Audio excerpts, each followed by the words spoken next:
లేవియ కాండము 9వ అధ్యాయము 8వ దినమున మోషే అహరోనును అతని కుమారులను ఇజ్రాయేలీల పెద్దలను పిలిపించి అహరోనుతో ఇట్లనెను, నీవు పాప పరిహార్థ బలిగా నిర్దోషమైన ఒక కోడె దూడను, దహన బలిగా నిర్దోషమైన ఒక పొట్టేలును యెహోవా సన్నిధికి తీసుకొని రమ్ము.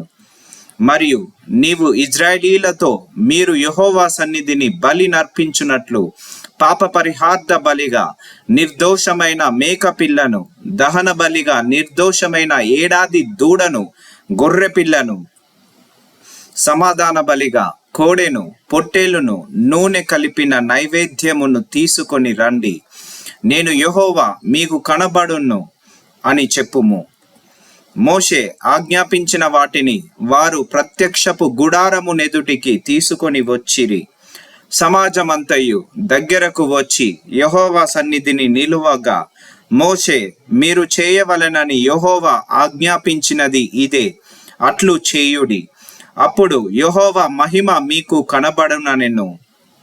మరియు మోషే అహరోనుతో ఇట్లనెను, నీవు బలిపీఠము నొద్దకు వెళ్ళి పాప పరిహార్థ బలిని, దహన బలిని అర్పించి నీ నిమిత్తమును ప్రజల నిమిత్తమును ప్రాయశ్చిత్తము చేసి ప్రజల కొరకు అర్పణము చేసి యెహోవా ఆజ్ఞాపించినట్లు వారి నిమిత్తము ప్రాయశ్చిత్తము చేయుము.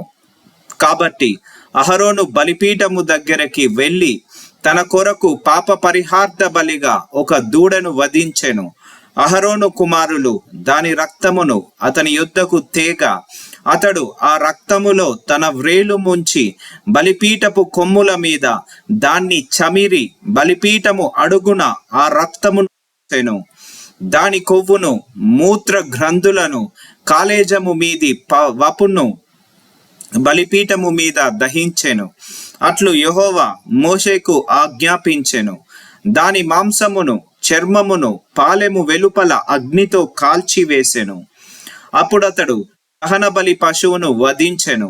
అహరోను కుమారులు అతనికి దాని రక్తము నప్పగింపగా అతడు బలిపీఠము చుట్టూ దానిని ప్రోక్షించెను. మరియు వారు దహన బలి పశువు యొక్క తలను, అవయవములను అతనికి అప్పగింపగా అతడు బలిపీఠము మీద వాటిని దహించెను. అతడు దాని అంత్రములను, కాళ్లను కడిగి బలిపీఠము మీదనున్న దహన బలి ద్రవ్యము పైని దహించెను.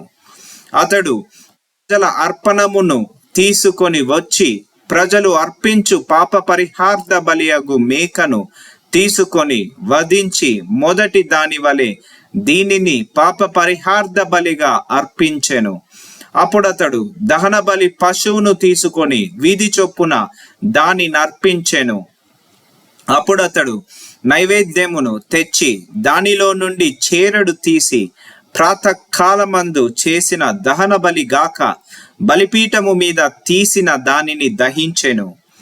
మరియు మోషే ప్రజలు అర్పించు సమాధాన బలి రూపమైన కోడె దూడను, పొట్టేలును వధించెను.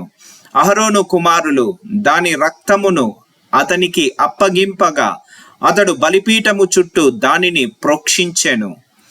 మరియు వారు ఆ దూడ క్రొవ్వును, మేక క్రొవ్వును, కొవ్విన తోకను, అంత్రములను, కప్పు కొవ్వును, మూతులను, కాలేజము మీది వపను అప్పగించిరి. బోరల మీద క్రొవ్వును ఉంచిరి. అతడు బలిపీఠము మీద ఆ క్రొవ్వును దహించెను. బోరలను, కుడి జబ్బను యెహోవా సన్నిధిలో అల్లాడించు అర్పణముగా అహరోను అల్లాడించెను. అట్లు యెహోవా మోషేకు ఆజ్ఞాపించెను.